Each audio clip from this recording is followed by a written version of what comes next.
Take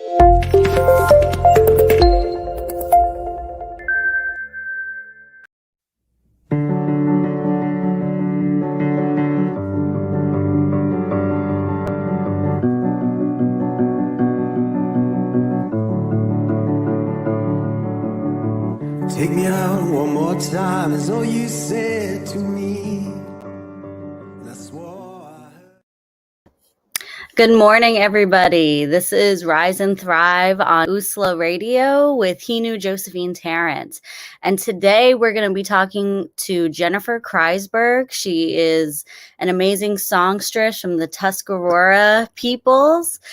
She's a fellow Libra like me. And, you know, she's performed at Carnegie Hall, Jazz Fest, composed and performed for the 2010 Vancouver Olympics, Woodstock 94, The Tonight Show with Jay Leno, the Hollywood Bowl, just to name a few. And, you know, she's also performed with the likes of Sting, Charlie Hill, Buffy St. Marie, Bonnie Radden, and many, many more. So I would love to bring her in today. Please give a warm welcome to Jennifer KREISBERG, who is our guest this morning on Rise and Thrive. Hello, Jennifer. Hello. Hi, everybody. How are you feeling today? I'm feeling amazing. Completely prepared. Fresh as a daisy, ready to go. How are you doing, Josie? That's good. I'm okay. I'm very good. I was just complaining to Jennifer about this intensive I'm in. So things have been intensive on my end, but in a good way. It actually makes me think a lot about what it is I want to talk to you about a little bit today. So she has many accomplishments underneath her belt. She's won a Genie for an achievement in music for one of her original songs, a NAMI for Song of the Year, an Independent Music Award for Best Song in a Film, which was the People's Choice, and most recently, an Emmy nominee in 2019 for Dawnland, which I was lucky enough to work on with her. So me and Jennifer kind of go back because of this.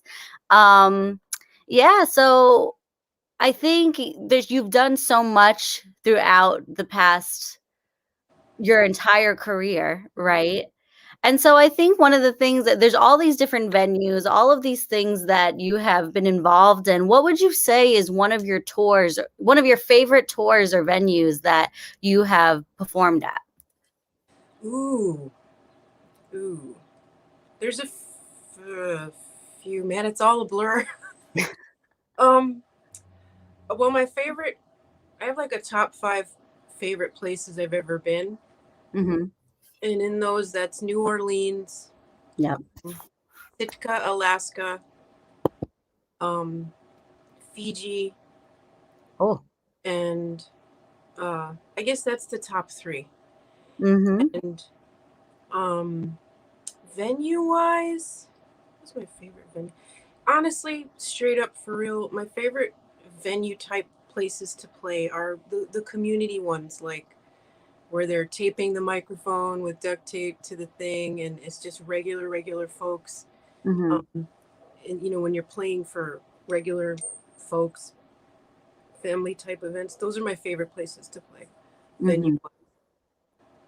Yeah, for sure. And do you think, because now like I'm in this intensive and there's all these things we're thinking about creatively, all these juices going, and how do you keep those juices flowing? Do you think that as a songwriter or as a composer that, you know, I think sometimes as artists, we are always around a lot of other artists, right?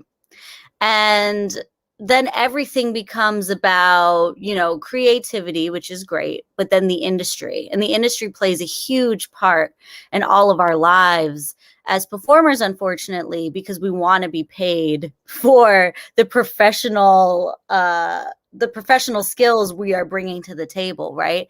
But these relationships that we have to have with, you know, quote unquote regular people, is that something you feel kind of fuels you a lot in songwriting? Is it something that you feel is essential, is to just get back like down home? And sometimes it feels hard to even remove yourself from like this art world into like our regular worlds of like family.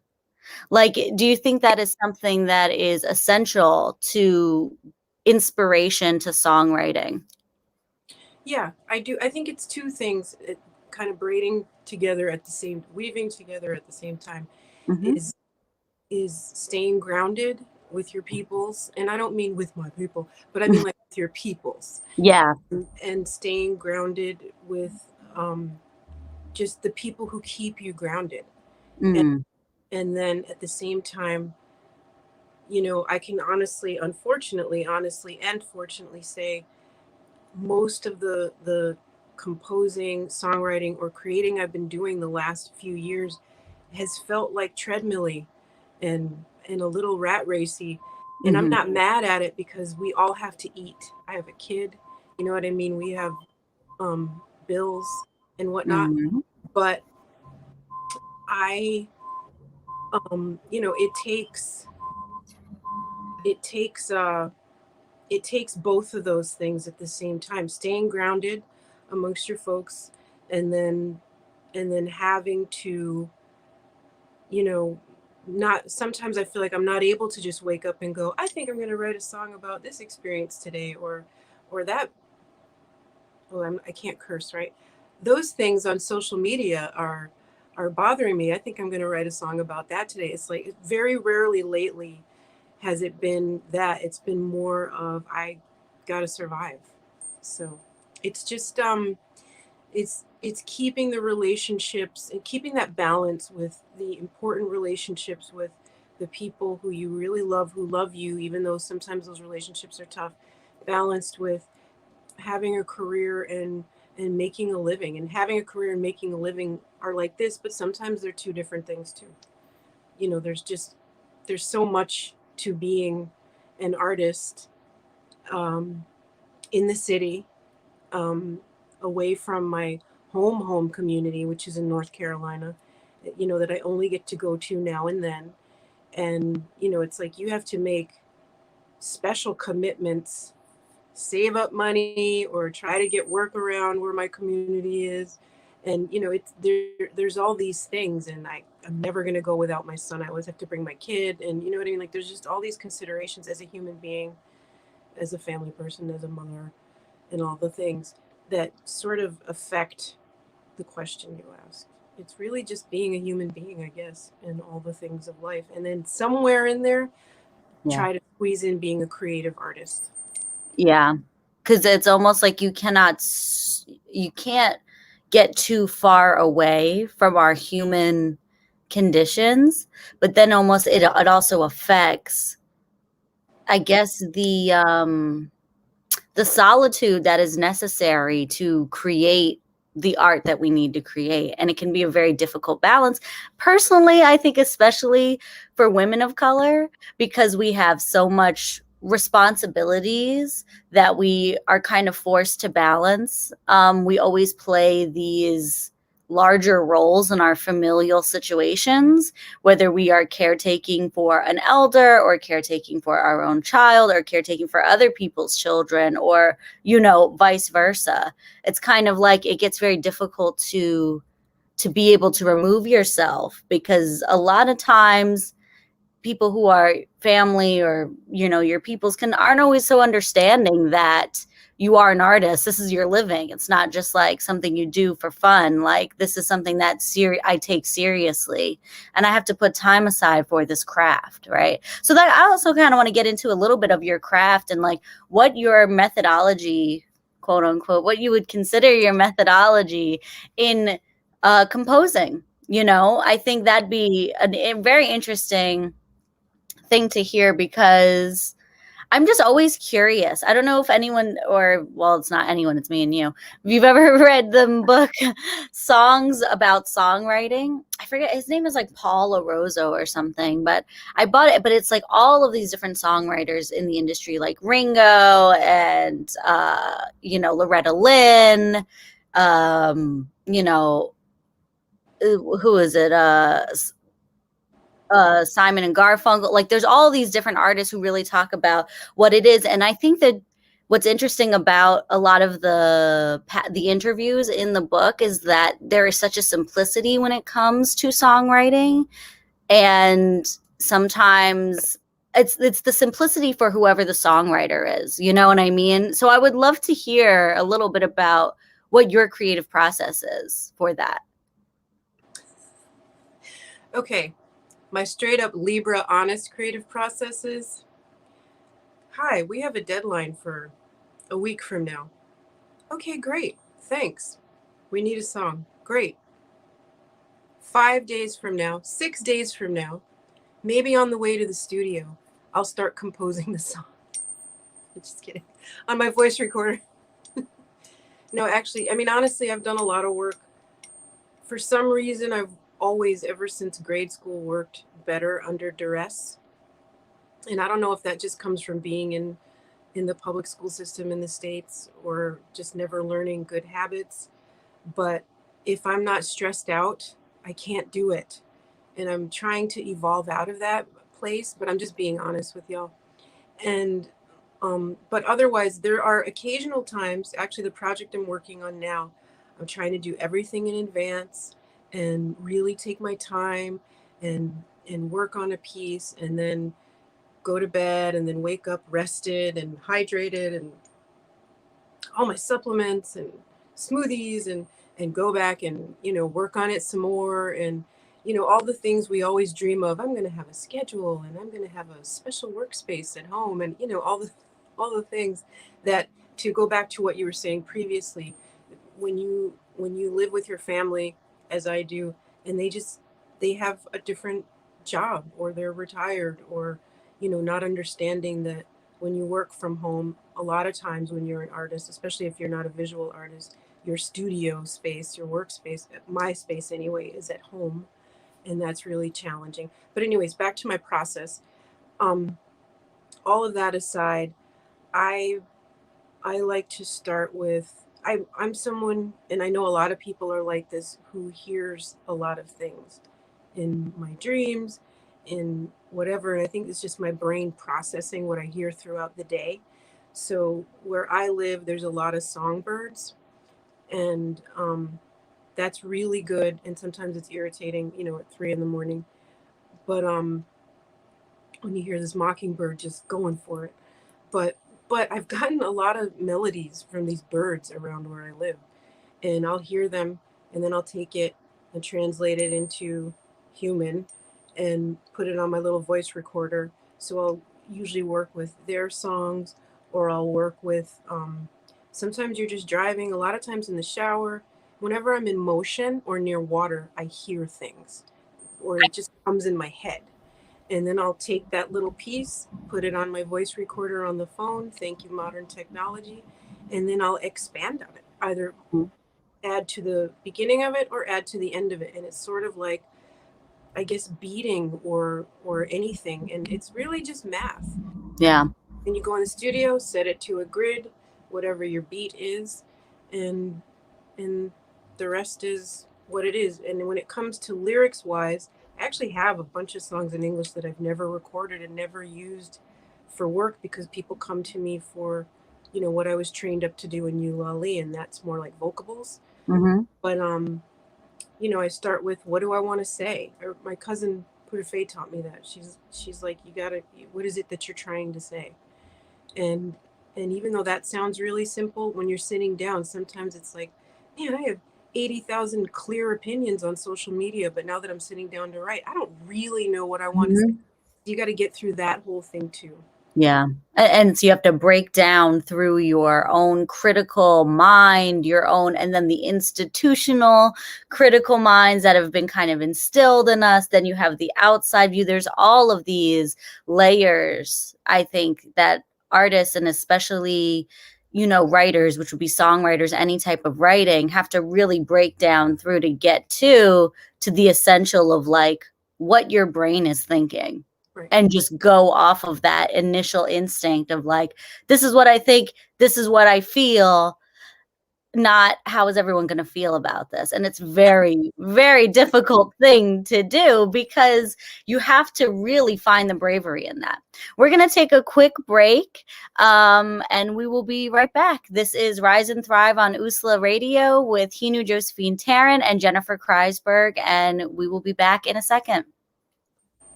Take me out one more time is all you said to me. And I swore I heard.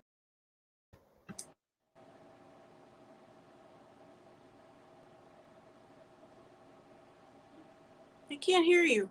I think you're muted, baby. Oh, there you are. I am muted. I was just going off, just rambling away. Welcome back, everybody. This is Rise and Thrive on USLA Radio with HENU, Josephine Tarrant, and our guest today, Jennifer KREISBERG. So right before the break, we were talking about pretty much Jennifer's methodology or her craft and how she goes about songwriting. And you had mentioned Pure Faye and her talking about the essential question, what is it you're trying to say? Which kind of leads into a little bit of like my next question is, I mean, it's less about what your introduction was to Eulalie because, you know, me personally, I know a little bit of personal. So I know her introduction to Eulalie. I know it was, you know, a familial connection, and which I think is beautiful because a lot of times singers and songwriters come from families and generations of singers and songwriters, the same thing as storytellers, and it all just kind of, you know, meshes together. But now that you had even mentioned that, I mean, I think maybe so my family, my family's, they're all theater people. And a couple weeks ago, we interviewed Monique Mojica, who is my aunt.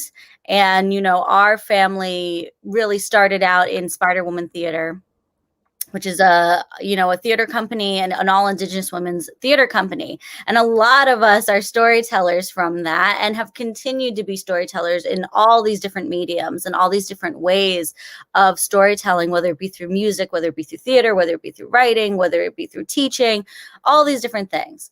And it's very, and I connect that to Jennifer because Pure Faye is her cousin, and you know, Sunny was basically someone who was like essentially family to all of to them. And you know, Jennifer was kind of almost like the final piece in Eulalie when everything really started to snowball, right? And so I think a little bit what I think of is, you know, coming from these artistic backgrounds, Spider Woman in a lot of ways has been a lot of my training as an artist. Of course, I've accepted other training and understanding crafts in different ways and different angles and points of views.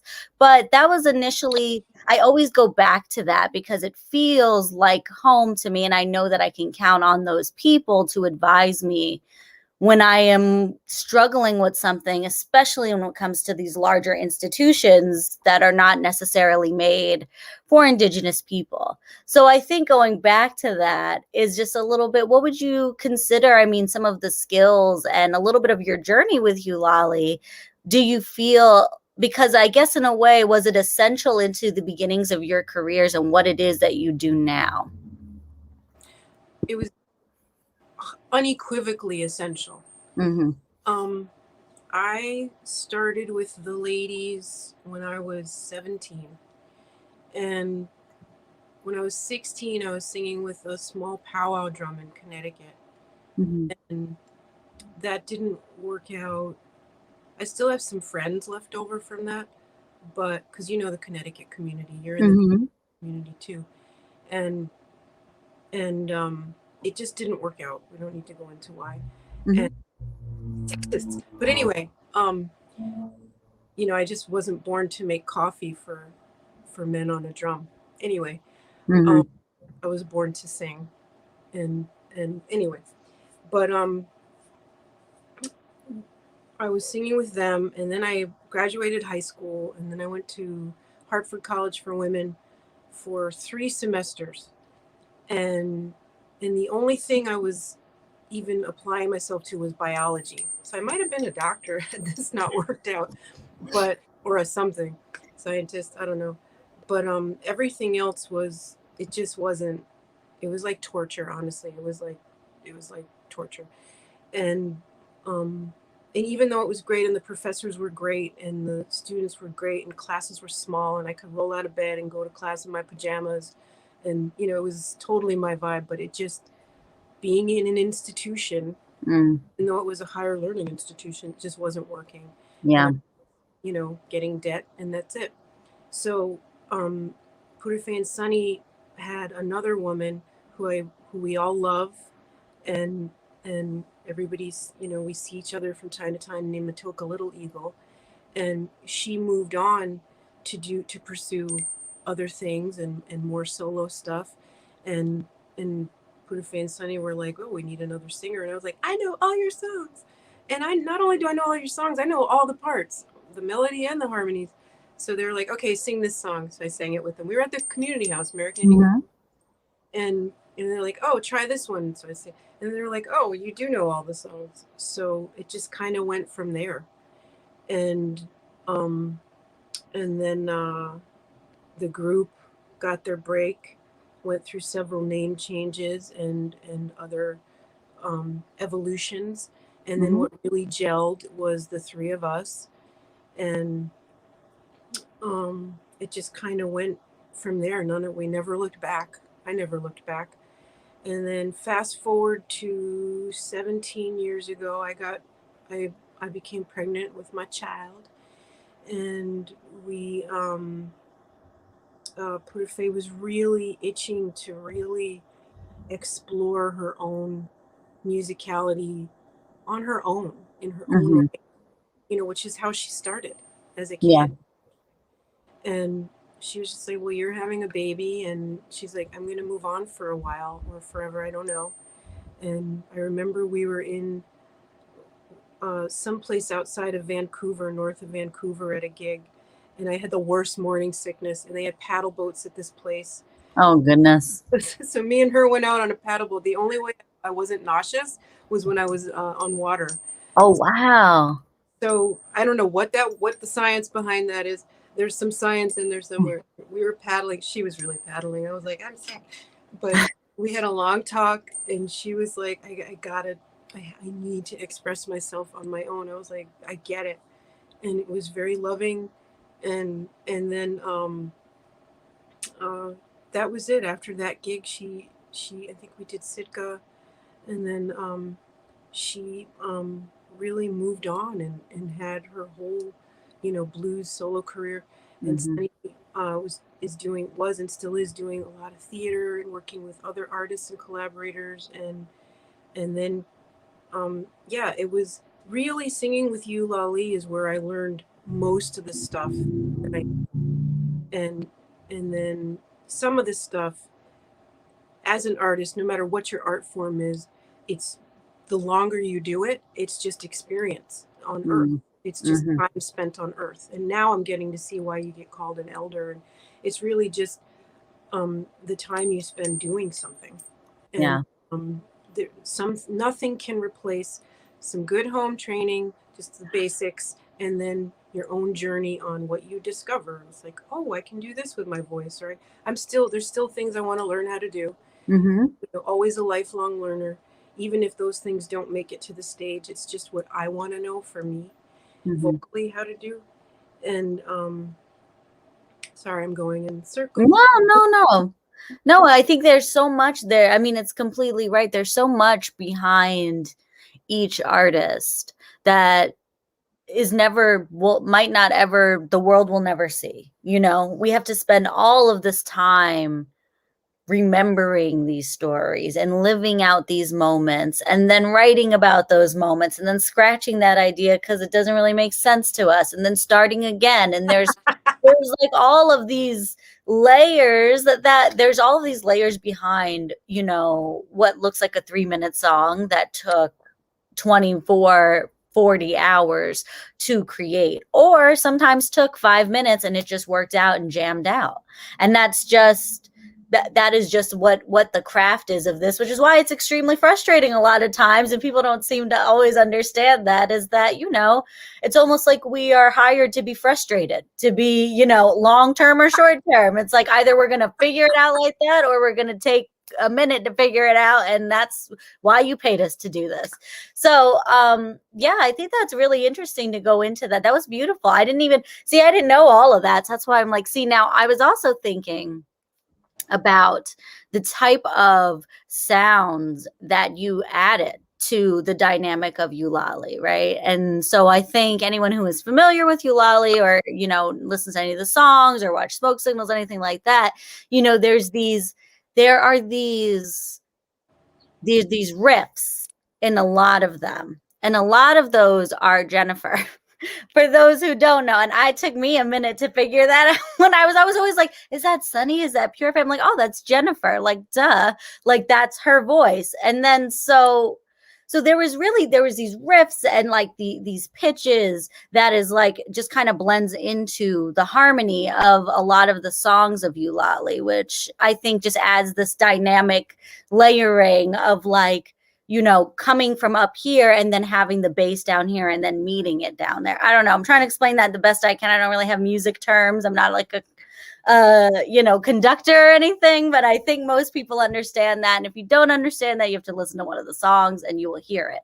And I think I wonder about that a little bit, because how I see it in like my picturesque like storytelling mind, I'm like, yes, like Jennifer was the youngest one and she was listening to all this R&B, and then she came in and she was like, I'm gonna riff right here and then let's see how it sounds, and it worked. And where Pure, Faye, and Sunny were more so focused on the harmony and the song, right? So like, I don't know, I just that's how my mind plays it out, but I don't know how it actually happened. Like me personally as a singer, I'm like a riffer, love riffs. I love all of these different noises. Like that is my thing. I love it. So I kind of wonder like how did that even happen with you as that third dynamic and that like threesome basically? I think it happened organically. I think I was just trying to take up the space that wasn't taken up yet. You know what I mean?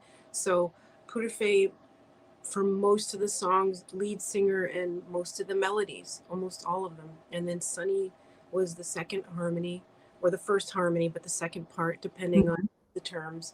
Yeah. And then what needed to gel to make it have the, what do they call it, a chord? I don't know, whatever they, because I don't know, I can't read music. I don't know the musical terms either. I Yeah. know terms that make sense in my brain.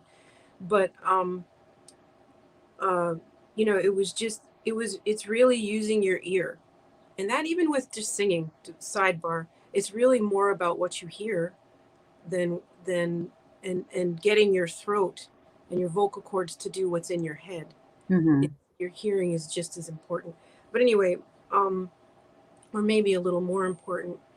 But what my brain was hearing was missing was that's what I was singing. Just and then there were times when we would have shows earlier on, and it's like, oh, that space needs to be filled. You know what I mean? So that's where a little something would go in. It was like a lull in that song, and then there were times, I will admit, where maybe too much space was filled in, especially with talking. But I'm a triple air sign, so sorry, y'all. And but you know, you live and you learn, you get older, or you get more experience, I should say, and you evolve. I love evolving and getting older, and I love my elders, but I don't like sometimes the way that can be a pecking order thing. It should be a loving thing. And, Absolutely. you know, a lot of younger people who are just as talented as some elders. So that's, you know what I mean? There's value in everybody. Yeah. In all the roles. There's value in all of them. Absolutely. Absolutely. Well, we are going to take another break. Like I said, this is Rise and Thrive on USLA Radio with HENU, Josephine, Tarrant, and Jennifer KREISBERG, and we'll be right back.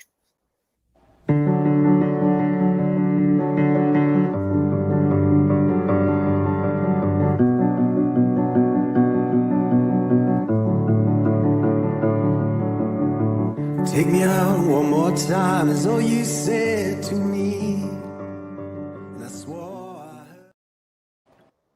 Hello, welcome back. This is Rise and Thrive on USLA Radio. This is HENU, Josephine, and Jennifer KREISBERG.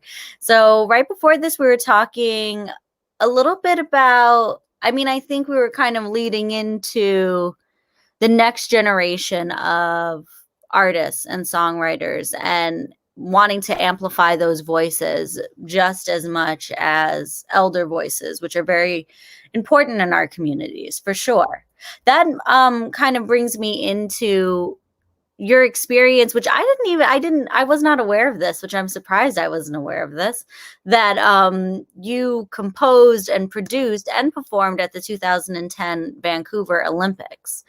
Now, with composing and producing, was that, I don't believe them. Was that your introduction into composing and producing? And if so, how was that experience doing that in Vancouver, which is on the West Coast, which is so far away from like where your homelands are, essentially, including North Carolina?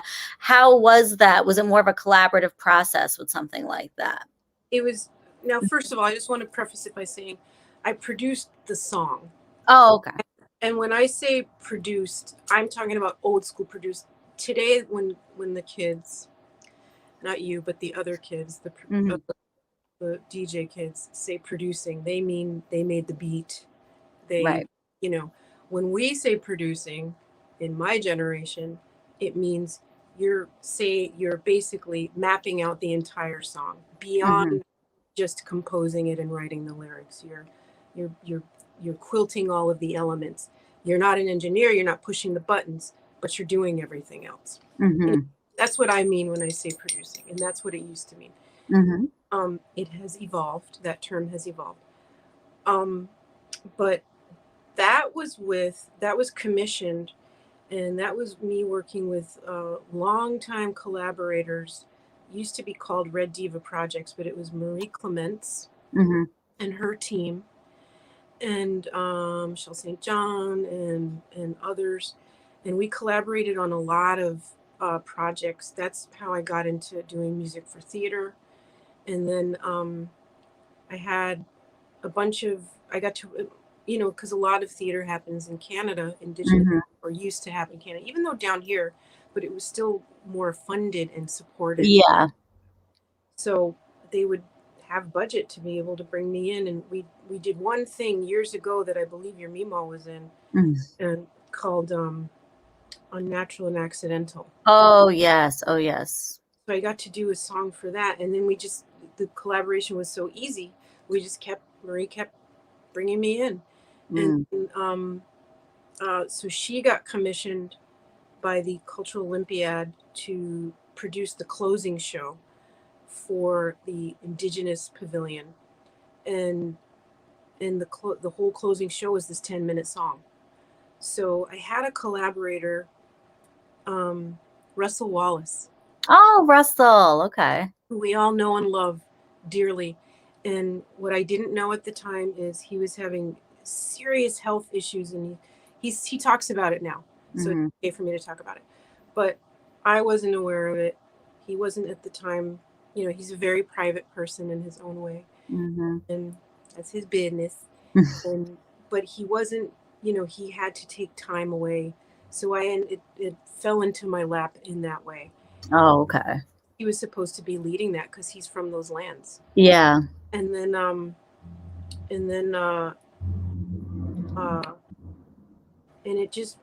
this pressure was on there, like, we need this song composed. And I'm like, a 10-minute song? Like, what the hell are we gonna do for 10 minutes? That's a long song. Yeah. So I just ended up quilting this song, and then like the day before, I was like, okay, I got it. They're like, we want you to use this rapper. I'm like, you have got to be fucking kidding me. But then the rapper was this kid at the time. He's a mature adult now with a family now, named Ronnie Dean Harris, also from those lands, and he just nailed it. Wow. And then the song came to be, and it was just built as a vocal thing. I think the only instrument we used besides voices was a hand drum, and the hand drum wasn't even featured prominently like it is like in round dance, and we were able to do it just with voices in the studio. It's a studio song. And then and then Marie, they brought in a choreographer, and that's always fun in high heels when you're not really an athletic person. That was fun. And then it's like, it's like 80 million moving parts. I salute you theater folks. Oh, wow. So you were dancing and everything.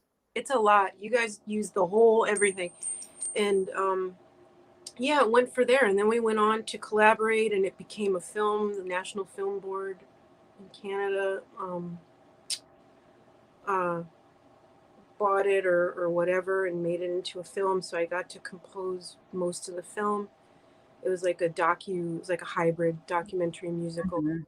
and that was released a few years ago. And then Marie and I have moved on. We've evolved, and she's collaborating with other musicians now, and I'm doing music for film where I can do it from home and I don't have to fly to Vancouver, and so it was a wonderful experience, and here we are. Right. Well, that's great. I didn't know that you worked with Marie Clemens that closely. See, these are all things I never knew about you. Me and Jennifer have spent a lot of time together, low key. Like we actually have, like we see each other at a lot of the same events. She's performed at a lot of the events that I've organized. We've worked with each other. And, I've called her to ask for advice before. I've called her to go off about things I was upset about.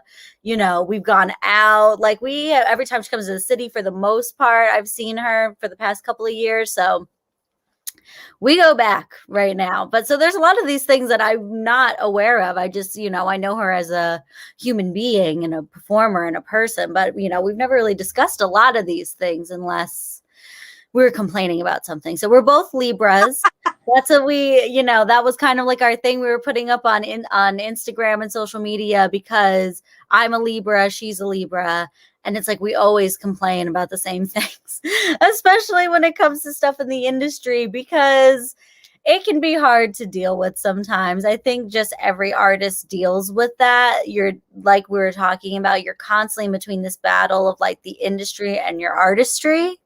And, things come into fads, especially for Native people. And that can be difficult for artists to deal with, which kind of like brings me into the next segue, which is basically, I think as artists, we are essentially spiritual people, not in the sense of like, oh my gosh, like there's eagles soaring around us and we're smudging every 5 minutes and we don't make mistakes. Like, we are human beings, but there is to me, this is my point of view, most artists agree that there's a spiritual connect or membrane connection, whether it be to our family or to the other side, to understand things.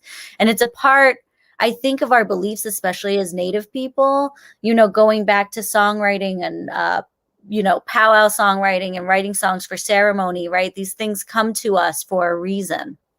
And we almost become the storytellers of what is our chosen purpose, by the creator, and what is meant to come out of us, and Jennifer is on the path that she should be on, and speaking with the voice that she should be speaking from, as am I, right? And this is our point of view when it comes to these things. But I think for people who are empathetic or empathic, which would be empathetic, we also feel things on a very deep and visceral level in a lot of ways, even as a singer, because you're using your voice. These are all muscles. These are all muscles that we're using, whether it's to talk, dance, sing, whatever, paint. And, there's a lot of stuff that comes up, couple months ago or last month when we were talking about missing and murdered Indigenous women. Those are hard conversations, I think, for Indigenous people to have. And I don't think people really understand always the emotional weight it puts on us to have to constantly talk about these things.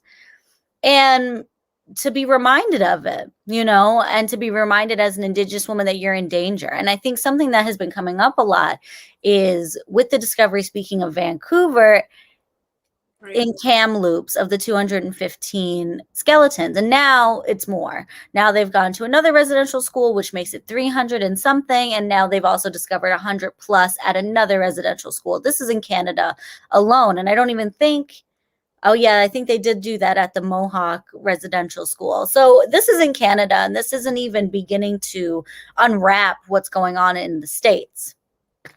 And so with these types of things on our mind, for me personally, when everything first came out, it's a reminder. It's a reminder of, the resilience of your family, of course, but also the obstacles that we have had to tread through to even be alive. For me to be here and for Jennifer to even be sitting here and having a conversation, you know, let's face it, this society that has been built up around us is not necessarily meant for us to flourish. You know, this is meant for us to kind of get in line and, you know, be the cookie cutter. So everyone else. So when I think about that, it kind of brings me into, I know that it definitely has affected all of us emotionally in some sort of place, whether you're even thinking about missionary schools or whatever. It doesn't even have to necessarily be residential schools. Like I have relatives who were put into missionary schools to become ministers when they're like, and then that's like completely, you know, warps the way that your family is your family after that with these Christian or whatever. I mean, it's a whole thing. I don't have time to get into it, but brings me kind of into Dawnland, right? Which Dawnland was a movie which was about removal specifically, which has a lot to do with residential schools. You know, this is a little educational, but it's like, you know, residential schools, children were removed from their families in order to be, you know, I guess, what is it? Active members of society in terms of colonization. So basically, you know, they took our language from us. A lot of languages were lost. They cut our hair, you know, and a lot of our great grandparents and great great grandparents and great great grandparents, if not grandparents, have been affected by this. And it definitely has affected us as far as intergenerational trauma and how we all deal with things. And Dawnland, which is a movie that Jennifer composed a lot of the music for, that was about Indian removal acts where they were also adopting Native children out to non-Native families, which was very detrimental to our culture because a lot of culture was lost that way, you know, especially people of oral tradition where we pass things down. So I think now that we've gotten past all of that, for anyone who didn't know any of that, you know, getting into Dawnland, how do you think that kind of affected your composition of a lot of this music? And what exactly, you know, was on your mind? Because it is kind of not a burden, but it is heavy to deal with, right? And it's heavy to think about. And then to, you know, you feel you have to justify these victims of whatever had happened through this music. And how does that weigh on you? And how do you work through that without, you know, being depressed and like, you know, falling apart? As a matter of fact, I was depressed and falling apart. It was, I'll dive into Dawnland first. Thank you for that question. It was really excruciating to compose to people telling their stories. That was the hardest part. I mean, we all know the statistics, and they try really hard to bring faces to the statistics with these historical photos of these kids and at like Carlisle and stuff like that. But what was more excruciating were the people that are, you know, alive today telling their stories. And you know, trying to compose a piece over, you know, because they send you footage, right? Or they send you the film Mm-hmm. as they keep doing finer cuts and finer cuts, and just watching it over and over. It's like, oh, I got to adjust this note, or I got to whatever. And it was a really dark place to be in, and you know, because you have to be hyper focused on this Mm-hmm. on this thing, and they're very real pain, and that was really challenging. But what was good about it was getting to work with people like you and your aunt and your niece and other people and and just other community members. They gave us enough budget that I was able to go to Maine and Mm-hmm. actually talk with some of the people, meet some of the people that testified and gave their testimony to the Truth and Reconciliation Commission. And what was good about that was it closed that gap, that energy gap. It just wasn't an open wound. It's like, oh, this woman is thriving now. She's Yeah. making a good life for herself. And and you know, I have made lifelong friends from that film. But I'll tell you what, I don't ever want to watch that film again. I don't ever want to see people giving their testimony again. So the last couple times I went to screenings, I didn't even watch it, because even though it's important to educate people, you know, we've all explored this and talked about this on social media and privately. It's excruciating to constantly talk about these things because you're re-traumatizing yourself, especially if your brain works a certain way. Text. And I just want to say, getting back to how we get down and communicate through social media, and you know, there's a whole year of everybody, now more than a year, we're going on a year and a half soon, mostly getting to know each other and spending time together through a screen. And I got to say, there have been one or two times when you or I reached out to you like, what is this? And you gave me correction, and that was helpful. And I just want to say that it's really important for us to continue these dialogues privately. It doesn't all need to be for the world to see in Indian country. That's how we all learn. Like there are things from a younger generation that I just don't get it. It doesn't make sense to me in my generation. So people like you in your age group are like, no, here's why it did it. And it's very helpful, and we need to continue those dialogues, or else. And then there's stuff, I think there's value I have to give someone who's gone through certain things, like, oh, I've seen this before, and da-da-da. So it's really important that we continue that, which is really a bazillion-year-old thing with human beings, right? Our knowledge, but it goes circularly in both directions. There's something everybody has to give to each other, so it's important to nurture these relationships. And then, our families. I mean, gosh, I think I saw Yurmima's work when I was like 15. 15, and my jaw was on the floor. I had never seen a woman that brave. It's out, y'all, and in the best way possible. You know what I mean? It just like telling stories fearlessly, and I learned so much. And then these collaborations, and then your auntie, your cousin Monique, and sometimes Eulalie would tour in Toronto, and we'd stay at her house, and she sang with us quite a bit. She used to sing with the group when we were up there, and these it's like city community. It's like none of us are able to live in our home traditional communities, so you make this new community, and it weaves for generations, in the city, and that's also really important and a valid experience. And so that makes these types of relationships, even though sometimes they can get strained, and sometimes it's like, we may not always agree on everything, but it's still helpful and important to nurture those relationships. It's our community. And because I also think at the end of the day, it's a lonely road out there. I know a lot of natives, come from, I don't know, let's say someplace like Arizona. There's a lot of natives in Arizona, you know what I mean? So when you come out to the East Coast, like, I'm good, like, it's not like that, like, you got to link up with who you link up, and you better stay in touch with them, because that's going to be the people you're going to see for the next, I don't know how many years, and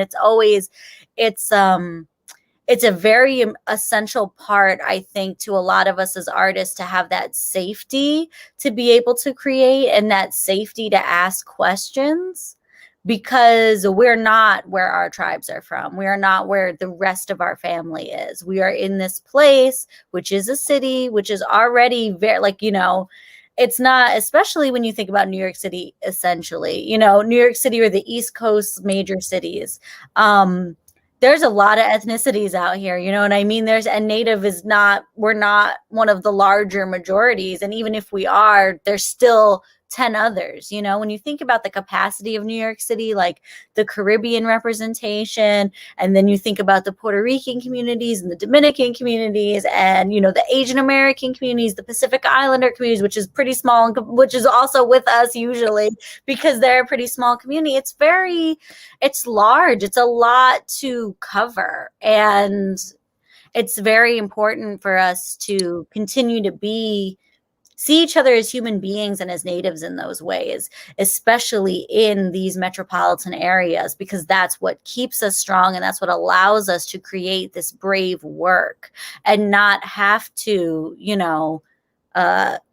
just be involved in the rat race, which is a part of it, but doesn't have to be everything for all of us, right? We all need that space to kind of air out and feel ourselves so we know what's coming next. I think especially when you are in these creative industries where you have to create something from scratch, that is like the hardest job.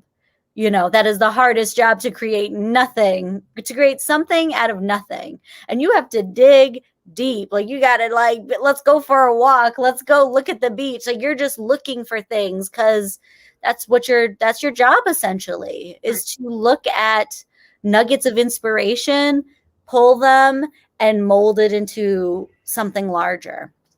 So, yeah, I mean, I think, what time? Okay, it's 11:53. Okay, so I think that, yeah, getting into that. So, Jennifer was nominated for an Emmy for her music with Dawnland. And that's just to put that in there because I think people should know that when we're talking about that. So there was a lot of really, and I think that's partially what we're talking about. Essentially, that's a part of what creates that final touch and that finishing story, was Jennifer being able to go full circle, and that's what makes this type of work incredible.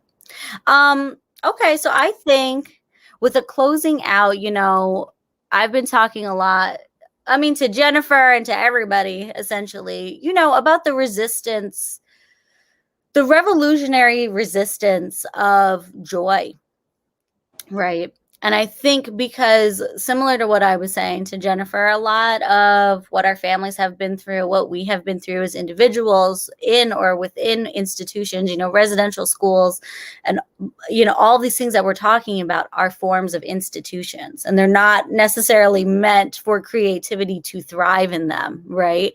When Native people, we are essentially very creative people. I mean, I feel like every episode we say this, but there is so much talent in Indian country. There are so many talented individuals, even Jennifer is like comparing songwriting to beadwork, which is similar to what Maya Monique said 2 episodes ago, which is comparing, devising theater to molas or beadwork or quill work or weaving or painting or sand paintings. Like, there's so much talent in our communities, and we really are artistic people. Like, we are very honed in the arts. I don't know what it is, but it's just that's something that we have in all of us, right? And we don't have a Lauryn Hill yet, and we don't have a Denzel yet, and we're all just kind of waiting, like, when's this gonna happen? When's it gonna hit? So back to what I was saying, a part of that balance, I feel, is the joy that we are able to bring to ourselves, right? Whether it be self-care, whether it be cooking a meal for ourselves, whether it be taking a bath, whether it be going for a walk or working out, or putting that time aside to just veg out and watch like Atlanta Housewives, whatever it is that you have to do. You know what I mean? Like, it doesn't have to be these beautiful, sometimes it's like, oh, I am going to be really beautiful to myself today. Sometimes it's like, I'm just going to order out and watch reality TV, and I'm taking care of my mind right now, and so because of that, I don't know, I see joy as really a resistance. It's an act of resistance, because so many of these institutions are not meant for Indigenous people to thrive in, for Indigenous people and for people of color in the worldly view to thrive in, everyone always talks about, like, we're on this planet and we chose to pay taxes and have jobs and work 9 to 5s. And that is the truth. We did not choose this. This is not our essential utopian idea. And so I think in some ways I like to try to explore joy at the end of everything, because I think it's essential, with all of the heaviness that we all have to take on to do the work that we do, to think about who we're doing this work for. At the end of the day, we have to be able to get to our joy in order for us, because without joy and without hope, there really is no work. So I think, Jennifer, to kind of close it out, I would like to think, what would you, in one word, let's say, to make it really simplified, what is one word that represents joy to you? One word that represents joy.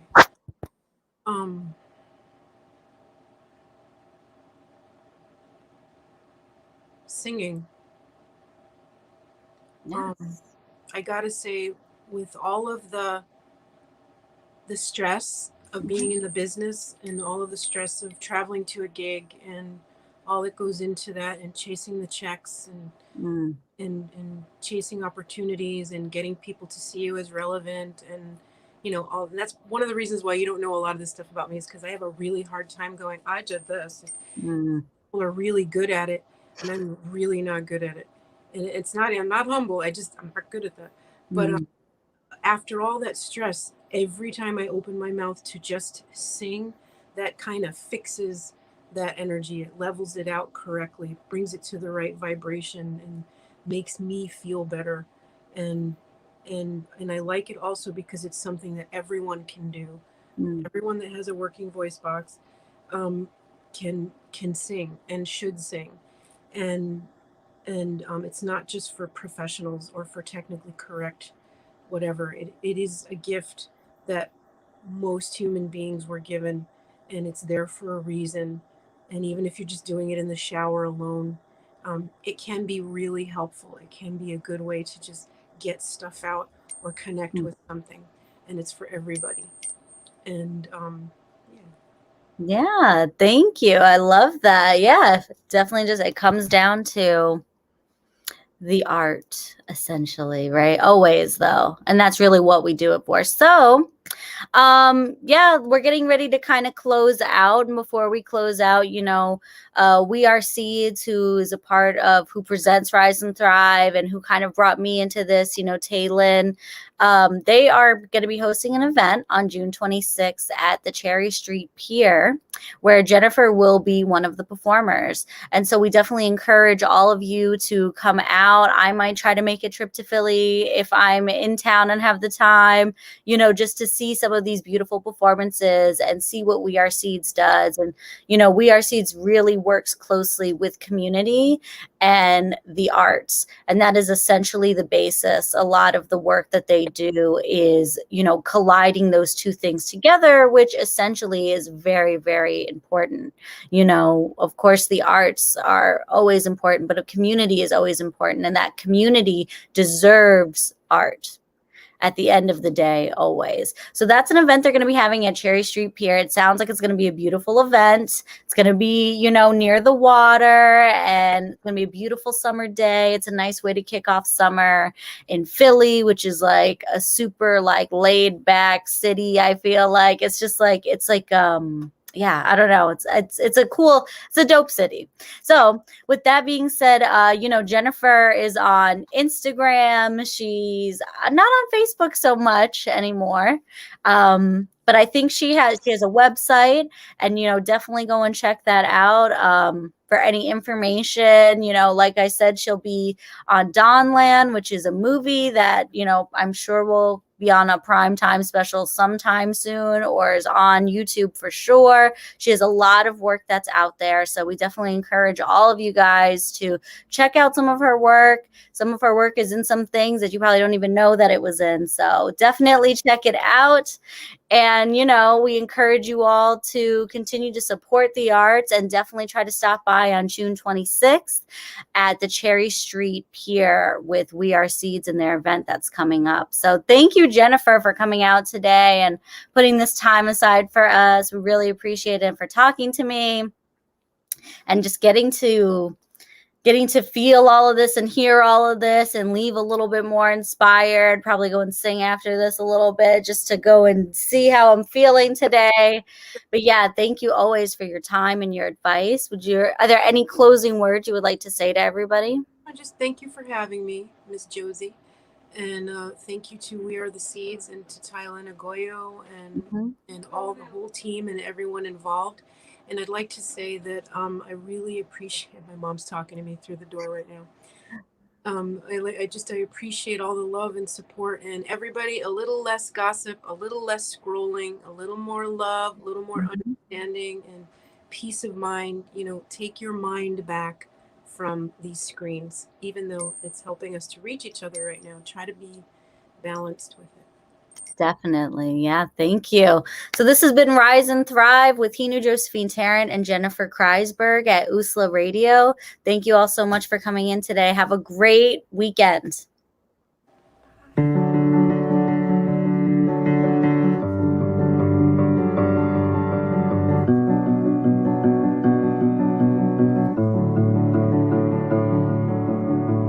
Take me out one more time is all you said to me.